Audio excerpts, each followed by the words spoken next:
주신 하나님의 말씀은 구약성경 여호수아서 제1장입니다. 구약성경 여호수아서 제1장 1절부터 9절까지 본문의 말씀입니다. 같이 낭독하겠습니다. 여호와의 종 모세가 죽은 후에 여호와께서 모세의 수종자 눈의 아들 여호수아에게 말씀하여 이르시되 내 종 모세가 죽었으니 이제 너는 이 모든 백성과 더불어 일어나 이 요단을 건너 내가 그들 곧 이스라엘 자손에게 주는 그 땅으로 가라. 내가 모세에게 말한 바와 같이 너희 발바닥으로 밟는 곳은 모두 내가 너희에게 주었노니 곧 광야와 이 레바논 땅에서부터 큰 강 곧 유브라데 강까지 해쪽 속의 온 땅과 또 해 지는 쪽 대해까지 너희의 영토가 되리라. 네 평생에 너를 능히 대적할 자가 없으리니 내가 모세와 함께 있었던 것 같이 너와 함께 있을 것임이니라. 내가 너를 떠나지 아니하며 버리지 아니하리니 강하고 담대하라. 너는 내가 그들의 조상에게 맹세하여 그들에게 주리라 한 땅을 이 백성에게 차지하게 하리라. 오직 강하고 극히 담대하여 나의 종 모세가 네게 명령한 그 율법을 다 지켜 행하고 우로나 좌로나 치우치지 말라. 그리하면 어디로 가든지 형통하리니 이 율법책을 내 입에서 떠나지 말게 하며 주야로 그것을 묵상하여 그 안에 기록된 대로 다 지켜 행하라.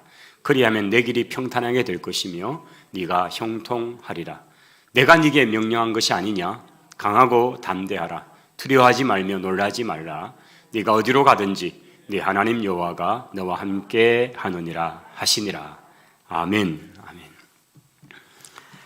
오늘 오후 시간은 여호수아서 말씀을 저희들이 또 함께 나누겠습니다. 이제 그 성경의 가장 앞에 있던 5권의 책 모세오경이라고 불려지는 이 말씀을 저희들이 쭉 보셨고, 이제 그 다음 여호수아 성경입니다. 성경 전체 흐름 속에서 성경 이스라엘의 그 역사의 한 또 중요한 줄기를 이어가는 것이 바로 여호수아 성경에 기록된 역사이지요.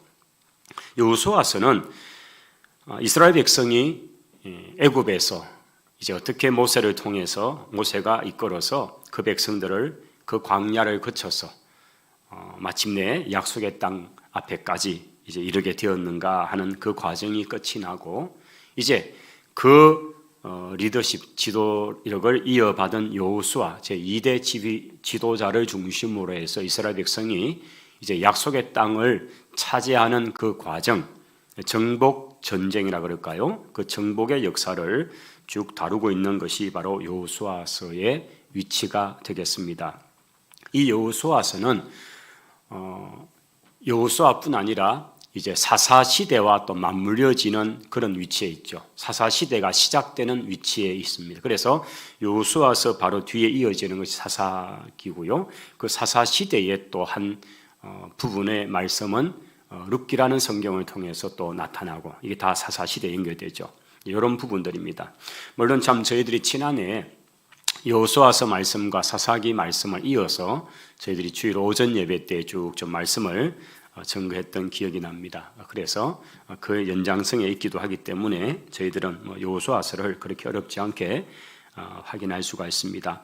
오늘 저희들은 이 여호수아서 말씀을 좀 전체적인 또 큰 그림으로 보는 것이니까요, 주어진 한 30분 정도 시간 속에서 여호수아서 전체를 좀 간략하게 찾아보도록 하겠습니다. 우리 성도들께서는 앞에 화면 그리고 또 하나는 성경책을 좀 옆에 펴두시고 같이 보시면 좋겠습니다. 자, 우리 성경책 1장 여호수아 1장을 먼저 좀 펼쳐 둡시다. 자, 성경 우리 첫 번째 우리 여호수아서의 분류를 보면요, 가나안 정복 준비의 과정이 1장에서부터 5장까지가 쭉 나옵니다. 우리가 읽었던 1장 1절은 모세가 죽고 이제 그 리더십이 여호수아에게로 이양되는 그 과정에 하나님께서 주도적으로 여호수아에게 그 일을 넘기신다 하는 것을 우리가 보게 됩니다. 그리고 그에게 하시는 말씀, 여러 번 반복되는 말씀은 강하고 담대해라, 놀라지 말고 두려워하지 말아라. 이런 말씀이 많이 반복되는 것은 여호수아의 심리적 상태를 반영하고 있는 거죠. 그 그가 얼마나 두려워하고 있고 얼마나 지금 그러겠습니까?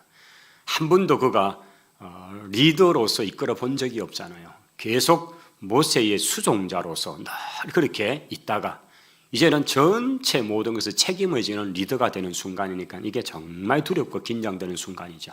이제 그런 여호수아의 상태를 잘 아시는 하나님이시기 때문에 그에게 하시는 말씀이 바로 강하고 담대해라.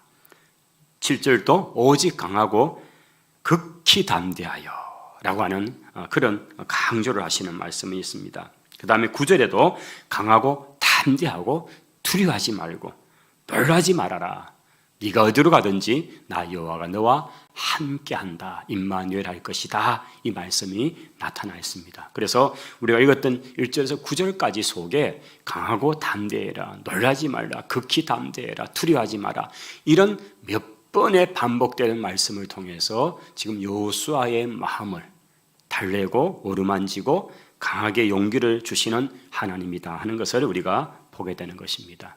오늘 우리가 또 주님의 일을 감당하고 어떤 사명을 맡고 할 때에 특별히 한 번도 해보지 않은 일, 한 번도 가보지 않은 길 앞에서의 그 두려움, 그러나 오늘 여호수아처럼 우리가 그런 길 앞에 섰을 때에 하나님께서 분명히 우리에게 하시는 말씀이 강하고 담대해라, 내가 너와 함께 하겠다. 우리가 이 약속의 말씀을 붙들고 주님과 더불어 나아갈 수 있기를 바랍니다. 자, 이제 이런 말씀을 가지고 이제 출발하는데, 근데 이게 중요한 것은 이제 여호수아가 해야 될 일은 이 백성 200만이 넘는 이 백성을 이끌고 그 땅 전쟁을 치러야 되는 겁니다. 밤낮으로 전쟁을 치르고 전쟁 치를 준비를 하고 또 어떻게 어떤 전술 전략을 짜서 저 성읍을 무너뜨릴까, 이 전쟁을 치러야 되는 그 장수 앞에 하나님이 하시는 말씀은 놀랍게도 마치 가만히 앉아서 책장을 넘기는 사람처럼 살아가라는 겁니다. 우리 한번 7절로 가볼까요? 1장 7절입니다. 같이 한번 읽겠습니다. 오직 강하고 극히 담대하여 나의 종 모세가 네게 명령한 그 율법을 다 지켜 행하고 우로나 좌로나 치우치지 말라. 그리하면 어디로 가든지 형통하리니. 8절요. 이 율법책을 내 입에서 떠나지 말게 하고 주야로 그것을 묵상하여 그 안에 기록된 대로 다 지켜 행하라. 그리하면 내 길이 평탄하게 될 것이며 네가 형통하리라. 아멘. 여러분, 지금 전쟁을 치러야 되고 그 전쟁을 치를 대상이 한두 사람이 아니고 한두 민족이 아니거든요. 우선 가장 먼저 중부 전쟁을 치르고요, 가나안의 족속들하고 전쟁 부르죠. 아모리 7족속부터 해야 되죠. 저 북쪽에 강력한 하솔과 그의 연합군들과 싸워야 되죠. 남쪽에 특별히 또 헤브론 쪽에 있는 저 무지막지한 거인족들 싸워야 되죠. 그냥 온통 여호수아는 1장부터 끝장까지가 전쟁 이야기입니다. 그런데 하나님께서는 그 전쟁을 하는 여호수아에게 하시는 말씀이 뭡니까? 말씀 붙들고 살아라는 겁니다. 네가 말씀 붙들고 살면 승리를 주겠다는 겁니다. 바빠 죽겠어요. 너무 바쁜데 뭔 그 성경 볼 데가 어디 있냐고, 성경은 또 왜 써라 그러냐고 이럴 수 있는 우리 앞에 하나님의 말씀이 뭡니까? 딴 거 다 제쳐놓고 말씀 붙들고 사는 것만 해라. 그러면 내가 책임져 줄게. 아멘. 그렇게 말씀하고 있다는 거죠. 여러분, 이 말씀이 우리에게도 울림이기를 바랍니다.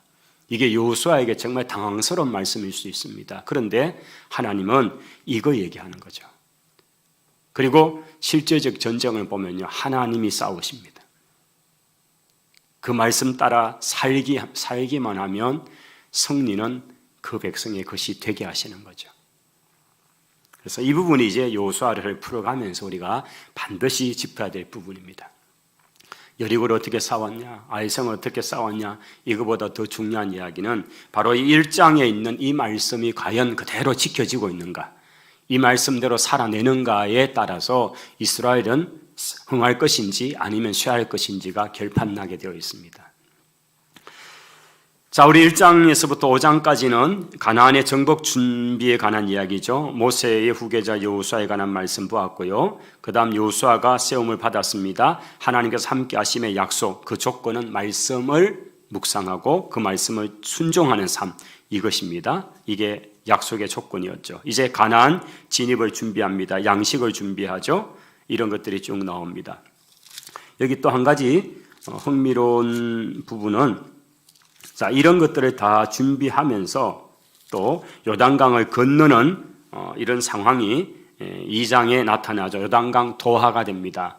이것도 참 대단한 일입니다. 그 엄청난 요단강을 이제 그렇게 건너게 되는 이런 일들. 또 물론 그 전에 정탐꾼을 보내는 상황이 2장에 나타나 있습니다. 건너기 전에 정탐꾼을 이미 먼저 보내죠. 그리고 이제 보고를 하게 되고, 그 다음에 그 안에서 또 기생 라합의 믿음, 이런 것들이 이제 잘 나타나 있습니다.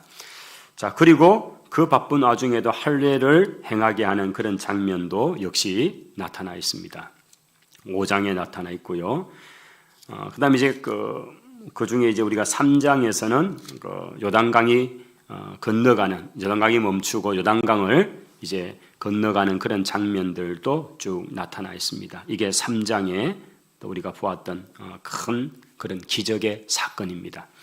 4장에는 요단강 바닥에서 각 지파를 한 사람씩 이제 그 돌을 가져와서, 그래서 12돌을 그 요단강 건너 가나안 땅에 이 초입에다가 세워놓는 것, 이게 이제 길갈이라는 그런 이름의 의미가 되는 그런 기념비를 세우는 장면, 이게 이제 나타나고요.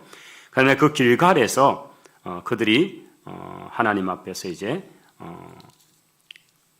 할례를 행하는 장면, 이게 5장에 쭉 나타납니다. 5장 보시면 2절 할례를 행하는 장면 나타납니다. 그리고 5장 12절 13절에 한번 우리 시선을 한번 멈춰 보시면요. 자, 이런 것을 하면서 드디어 5장 10절에는 길갈에 와서 그달 14일 저녁에 여리고 평지에서 유월절을 지켰다라고 되어 있습니다. 이게 이제 그달 14일이라니까 1월 14일이라는 건 분명한 것 같고요. 드디어 가나안 땅에 들어와서 새해를 맞은 해 달에 14일에 유월절을 지키는 거죠. 그러니까 유월절이 시작되고 40년이 지나서 드디어 약속의 땅에 들어와서 첫 번째 유월절을 지키는 그런 아주 감격적인 순간이 5장 10절이고요. 그 다음 12절에 보시면 그 땅에서 나는 소산물을 먹은 다음 날부터 그친 게 있습니다. 만나가 그쳐졌다라는 거죠. 여러분, 이 만나는 출애굽기 16장에서 시작된 하나님의 기적이었습니다. 매일처럼 일상처럼 나타나는 기적.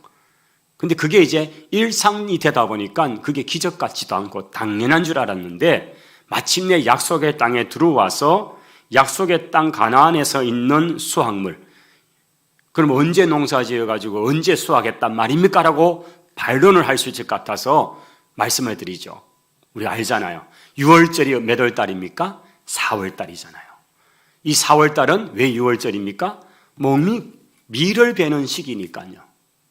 그러니까 이스라엘 백성이 자기들이 농사를 짓지 않았지만은 그 땅에 들어오니까 그 농사를 지었던 여리고 성에서 앞들에 농사를 지은 사람들이 다 이제는 자기가 농사 지은 곡식을 추수도 못 해보고 전부 성 안에 들어와서 숨어 있잖아요. 아직 문을 폐쇄하고 절대 안 나오고 있잖아요. 그러면 그 들판, 여리고 들판에 있는 그 밀밭은 다 누구일까요?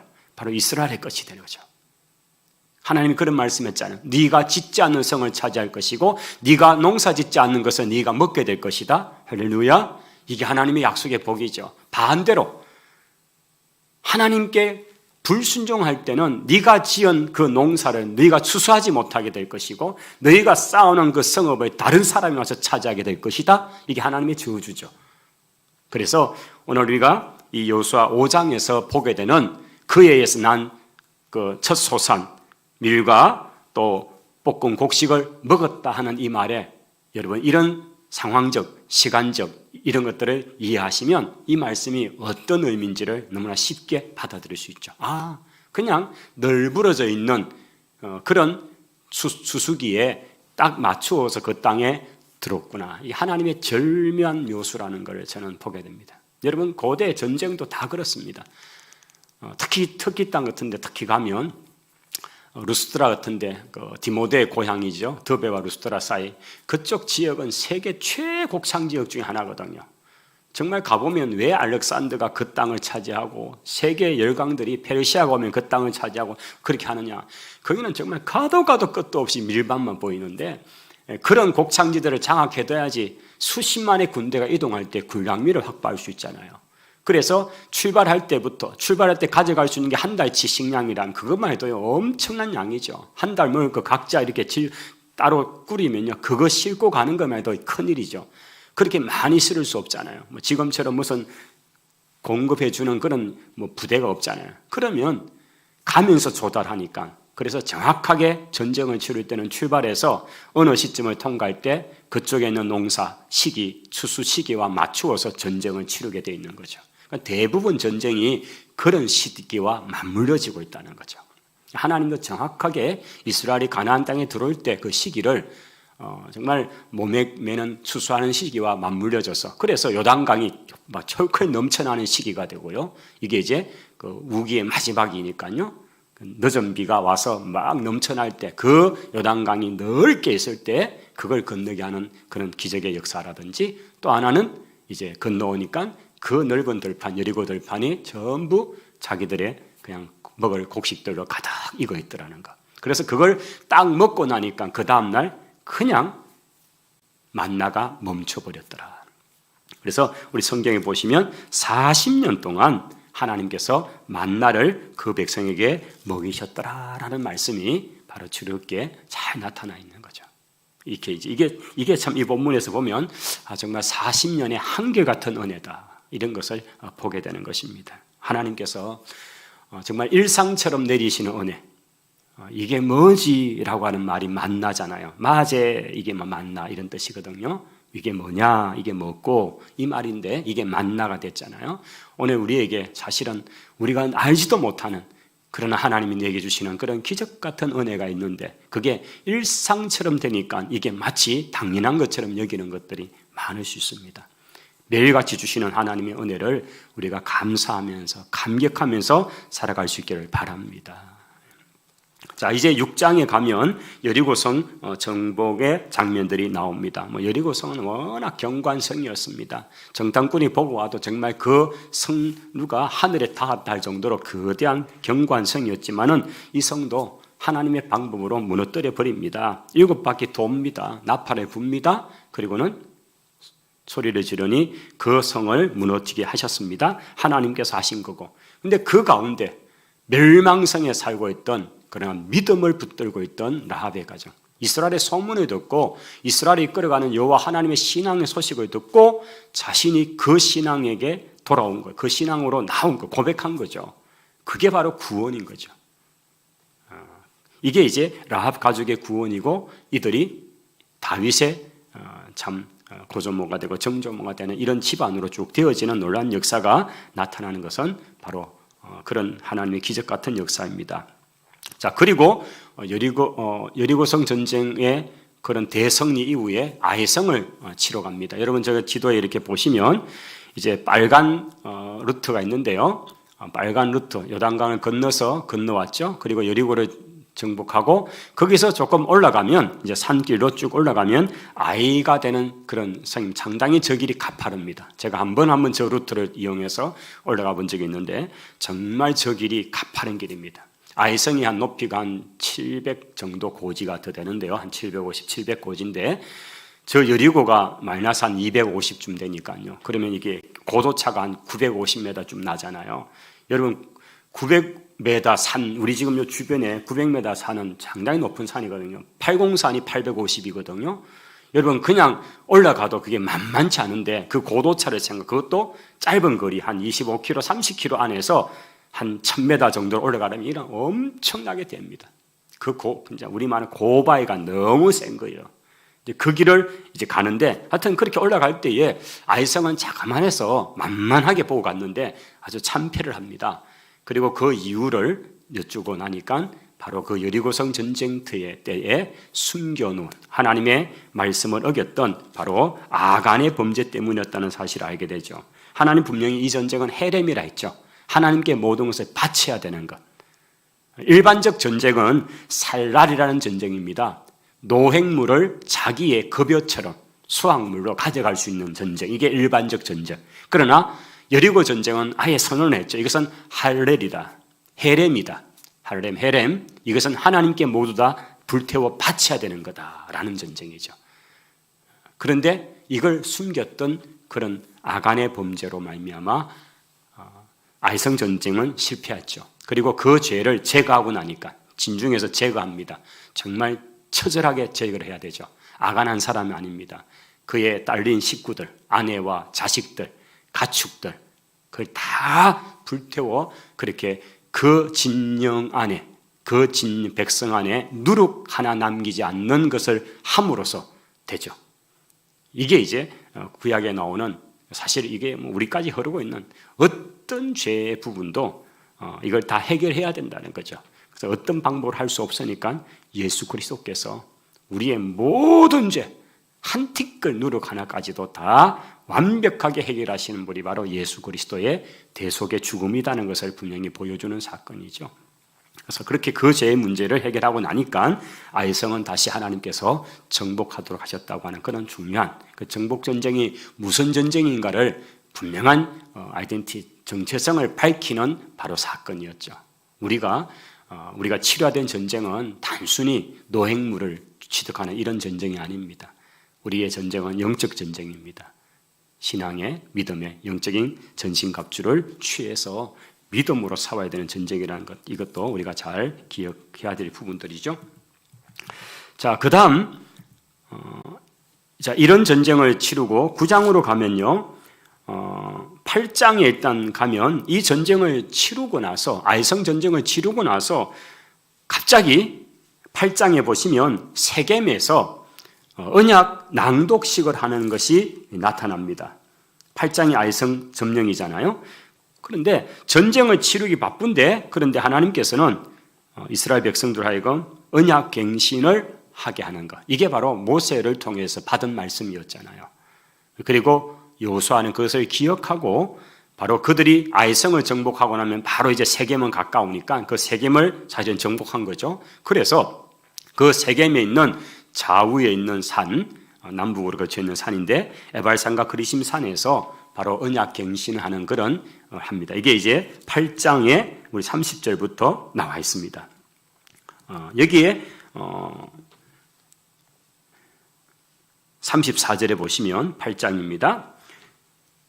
34절 같이 읽겠습니다. 그 후에 여호수아가 율법책에 기록된 모든 것대로 축복과 저주하는 율법의 모든 말씀을 낭독하였으니, 모세가 명령한 것은 여호수아가 이스라엘 온 회중과 여자들과 아이와 그들 중에 동행하는 거류민들 앞에서 낭독하지 않은 말이 하나도 없었더라. 아멘. 여기 바로 율법 낭독회죠. 우리가 지난 신명기에서 확인했던 바로 그 내용이잖아요. 너희가 약속의 땅에 들어가거든 율법 낭독회를 반드시 해라. 이게 31장에 나왔죠. 처음 시작하고 그 다음에 매 7년마다 반복적으로 율법 낭독회를 해라라고 했던 말씀, 이제 그게 첫 시작이 세겜에서 하는 거였죠. 그래서 굉장히 참 하나님의 굉장히 중요한 의도를 여호수아가 일단 여기서 잘 수행했다. 전쟁보다 더 중요한 것은 그 말씀 앞에 붙드는 겁니다. 우리가 1장에서 다시 전쟁을 치르는 여호수아에게 뭘 하라고 계속 강조했나요? 말씀을 떠나지 말고 주야로 묵상하고 계속 그 말씀을 지켜내는 삶을 해라. 그러면 전쟁은 내가 책임진다. 이게 메시지였잖아요. 그리고 그 전쟁 속에 세겜에서 그걸 분명히 실천을 합니다. 이게 계속 잘 돼야 되는데, 그러나 우리가 사사기를 통해서 보게 되는 것은 잊어버립니다. 그 뒤에 율법 낭독회가 제대로 지켜지지 않습니다. 정말 싫어하고 안 해요. 그건 이스라엘 사람만의 얘기가 아니고 내 문제이기도 해요. 참 우리도 안 하잖아요. 하기 싫어하잖아요. 그런 모습이 그대로 나타나거든요. 자, 이제 10장으로 가면 이제 이 정복 전쟁에서 가나안 남부 정복입니다. 여리고 아이성 쪽은 중부 전쟁이었다면 이제는 남부 쪽입니다. 남부는 여러분 지도에 보시면 사해에 그 가까이 있는 지역이 전부 남부제죠. 이 지역에 있는 족속들, 뭐 기본이라든지 기본의 위장 그런 그 항복이 있고요. 그 다음에 남부의 5 연맹 동맹국들이 이제 이 기본에 대해서 공격해오고 뭐 이런 이제 상황. 그래서 아모리 5 족속이라고 일컬어지는 바로 그들과의 전쟁. 이게 이제 남쪽 지역이죠. 이 전쟁에서 참으로 그 태양아, 기돈 위에 머물고 달아 아야론 골짜기에 머무르라는 그런 유명한 정말 태양을 멈춰내는 이런 그런 기적의 역사가 나타나는 전쟁도 역시 10장에 나타나는 이게 바로 가나안 남부 지방 전투에서 예루살렘 그 부근 쪽에서의 전쟁에 일어났던 일들이다 하는 기록들이죠. 정말 대단한 사건이었죠. 이 사건이. 그래서 10장 14절에 보면요, 여호와께서 사람의 목소리를 들으신 이 같은 날은 전에도 없었고 후에도 없었나니 여호와께서 이스라엘을 위해 싸우셨다. 이게 얼마나 치열한 전쟁이고 이 전쟁의 승리를 위해서 하나님께서 태양의 어떤 그 뭐 공전이라 그럴까요, 자전이라 그런 것들조차도 조종하실 만큼 기적을 베풀었다. 이런 장면이 나오고 그다음 11장에 가면 북부 전쟁입니다. 이제 저 북쪽으로 우리 갈릴리 저 위쪽으로 올라가는 전쟁인데요. 계속 지금 좀 작아서 어떻게 보이실지 모르겠습니다만은 저 갈릴리 호수 위쪽에 하솔이라고 하는 그 당시 가장 강력한 세력과 그 주변에 이제 공격인데 이 전쟁도 치열한 전쟁입니다. 그래서 요 하솔왕 야빈 나중에 이제 그 드보라 사사 드보라 때에 여선 사사 드보라 때도 역시 이 하솔 이 땅에 다스리던 바로 그들의 세력과의 전쟁이 나타나는 이스라엘 골짜기에서 나타나는 것을 보게 되는데 그만큼 이들의 세력이 강했고 그 또 뿌리들이 있었다는 것을 보여주는데 어쨌든 이 전쟁에서 승리하고 메론 물가 뭐 이런 유명한 전쟁 이게 이제 가나안 북부 전쟁 이게 11장의 이야기들입니다. 자, 이렇게 해서 이 전쟁들을 이제 승리로 이루는 장면 그리고 이제 13장부터는 정복된 땅들에 관한 기록으로 쭉 나타납니다. 실제적으로 11장 해서 이제 전쟁이 어느 정도 되었다는 거고, 물론 일부 남아 있는 것은 갈렙이 감당하는 자기 유다 지파의 땅 중에 헤브론 땅입니다. 그 부분은 이제 그 뒷부분에 여호수아서 제일 끝부분에 나타나고 사사기 초반과 같아지는 내용이 있습니다. 그 부분들은 또 뒤에 나옵니다만은 이제 정복된 땅이 뭔가를 한번 정리하는 내용들이 13장부터 나오죠. 13장은 우선 모세께서 있을 때에 이 요단강 동편, 여러분 지도에서 바로 동편이 되는 이 지역에 세 지파가 미리 땅 분배를 받았다는 그런 장면이 나오죠. 그래서 여러분 그 지도에 보시면 갓 지파라든지 므낫세, 반지파, 로벤 지파 이렇게 지파 분배받은 땅들이 쭉 나오죠. 그 다음 건너와서 이제 요단 서편 쪽에 지파 분배를 받은 땅들에 관한 부분들이 14장부터 19장까지 쭉 나옵니다. 이런 것 쭉 나오고요. 근데 그 14장 중에 이제 이때 저도 기억나는데요. 갈렙의 정말 대단한 그런 신앙의 부분들을 한번 설계했잖아요. 자기 나이가 85세입니다. 내가 지난 45년 동안 참 모세를 섬기면서 지금까지 왔습니다. 그런데 나는 여전히 지금도 건강합니다. 85세 노인이 그러면서 우리 지파를 위해서 이 주신 그 땅, 산지라고 표현되는 땅인데 실제로 유다 산지에서 가장 높은 지역이 헤브론입니다. 남쪽에 있는 헤브론, 그가 가장 높은 지역인데 저 산지를 내게 주십시오.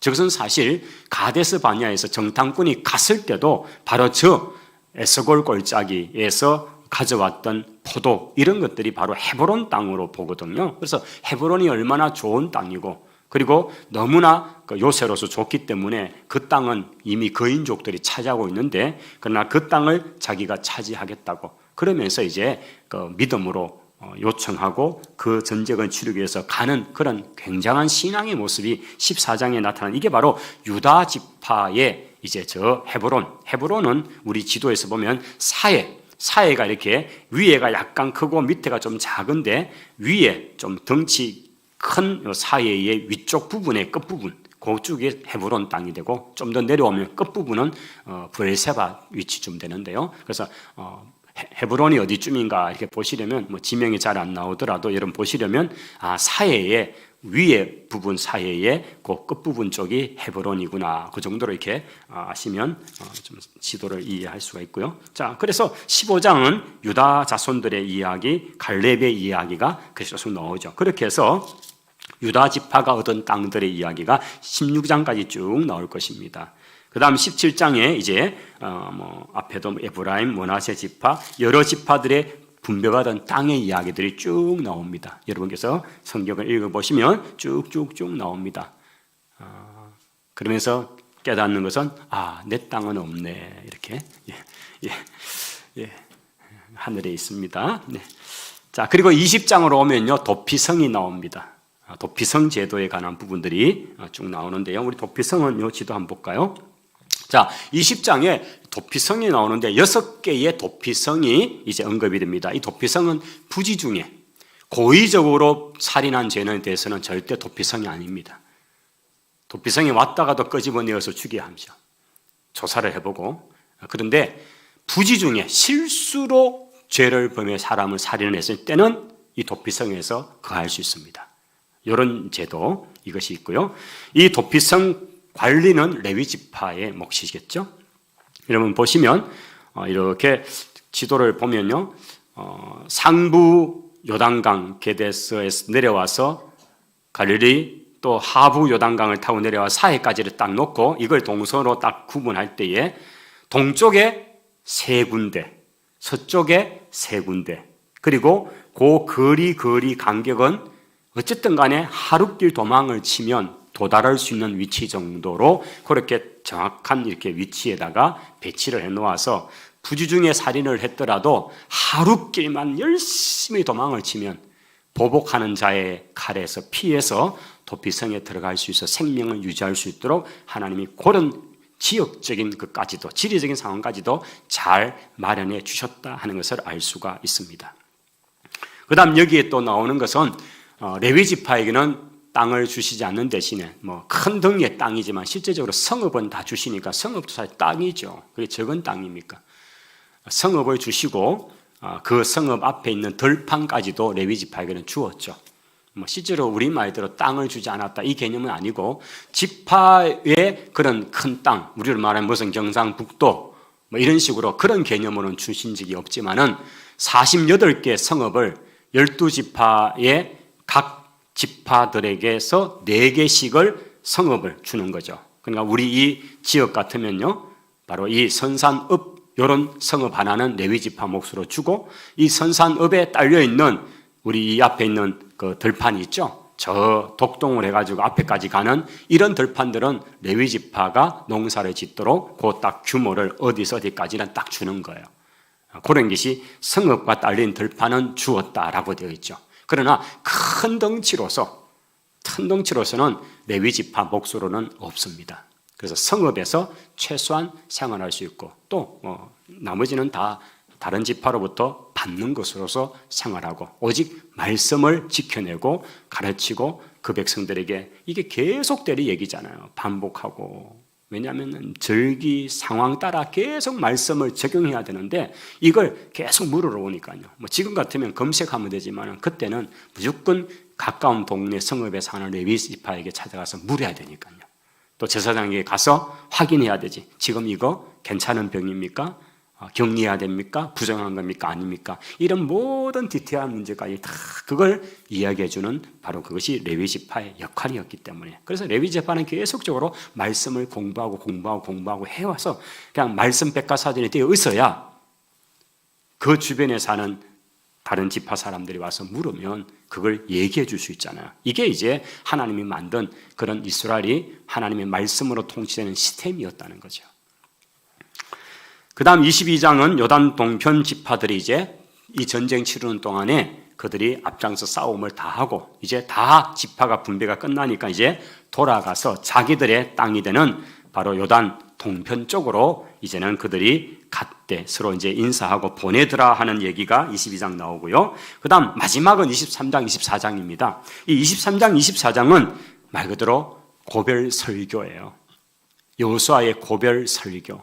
그래서 온 이스라엘을 묻고 딱 한 가지죠.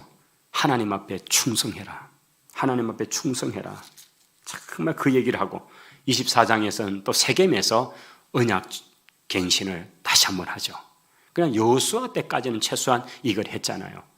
우리가 8장에서 확인한 것처럼 에발산과 그리심산에서 언약 갱신 낭독회를 했죠. 율법 낭독회 그대로 했죠. 그리고 그가 이제 마지막 때에 세겜에 다시 한번 장로들을 모으고 말씀을 적은 것을 주고 그 다음에 하나님의 구원 역사에 대한 얘기를 하고 그리고 그 백성들에게 하나님을 끝까지 섬기겠다고 맹세해라. 충성 서약을 하는 거죠. 기념비를 세워서 그렇게 새겨놓고요. 우리 24장 15절에 너희 눈에 보이는 여러 족속들이 섬기는 신이 좋거든 그리로 따라가라 너희들은. 그러나 나와 내 집은 끝까지 하나님만 섬기겠다고 하는 이런 그런 자기의 정말 그게 담겨있는 그 얘기하면서 온 이스라엘 백성이 끝까지 믿음을 지켜라. 우리 여호와를 섬기라. 그는 우리 하나님이다. 이런 얘기를 하고 그래서 24장 26절로 가보십시다. 이게 여호수아의 마음이에요. 우리가 신명기 마지막에 모세의 그 애틋한 마음 그래서 노래를 지어서도 막 하고 율법을 써서 막 주고 그렇게 해서라도 계속 대를 이어서라도 이스라엘이 말씀을 떠나지 않게 하고자 하는 그 마음 똑같은 심정으로 여호수아도 이런 장치를 하고 있는데 26절에 보시면 같이 한번 읽겠습니다. 여호수아가 이 모든 말씀을 하나님의 율법 책에 기록하고 큰 돌을 가져다가 거기 여호와의 성소 곁에 있는 상수리 나무 아래에 세우고 이렇게 하면서 그 돌에다가 새겨서 이스라엘 백성들에게 기념비를 삼게 하면서 하나님만 섬겨라. 하나님만 섬겨라. 너희 하나님을 부인하지 못하도록 이 돌이 증거가 된다. 우리 하나님 몰라서 안 믿었다. 우리 하나님 모른다. 이런 소리를 못하도록 여기 봐라. 여기 새겨놓은 이게 바로 우리가 하나님 사이에 맺어놓은 언약이 아니냐. 이 돌을 보면서 우리가 하나님 몰라서 못했다. 이런 소리를 하지 못하도록 그렇게 기념비를 세웠다. 이렇게 하는 얘기까지. 그리고 이제 마지막은 여호수아의 죽음에까지 얘기가 쭉 나오는 얘기 나옵니다. 여기까지가 여호수아 성경이죠. 우리가 오늘 좀 간단하지만은 여호수아 좀 전체 범위를 이렇게 축약해서 보았습니다. 여호수아의 좀 그 마음, 어떻게 하든 내 백성이 하나님 떠나지 않고 그 말씀을 붙들고 지켜 살기를 바랬던 그것. 이게 하나님이 여호수아에게 했던 말씀이고 여호수아는 그걸 잘 받아서 그가 사는 날 동안에는 분명히 이걸 잘 지켜내었다는 거죠. 오늘 우리가 하나님 말씀을 잘 알고 또 그것을 잘 살아내어요. 우리 후손이 그 길을 잘 따라갈 수 있도록 해야 될 것입니다. 기도하겠습니다. 하나님 감사합니다. 우리가 10번이든 100번이든 말씀을 읽고 또 읽어도 계속 반복되는 말씀은 하나님 말씀 그거 바르게 알고 바르게 믿고 바르게 순종하고 바르게 살아내어서 그 말씀대로 행하면 복 주시겠다는 겁니다. 하나님 오늘 저희들도 이 말씀을 붙들고 이 말씀으로 우리의 신앙을 견고히 세워가는 우리 모두가 되게 하옵소서. 예수님 이름으로 기도하옵나이다. 아멘.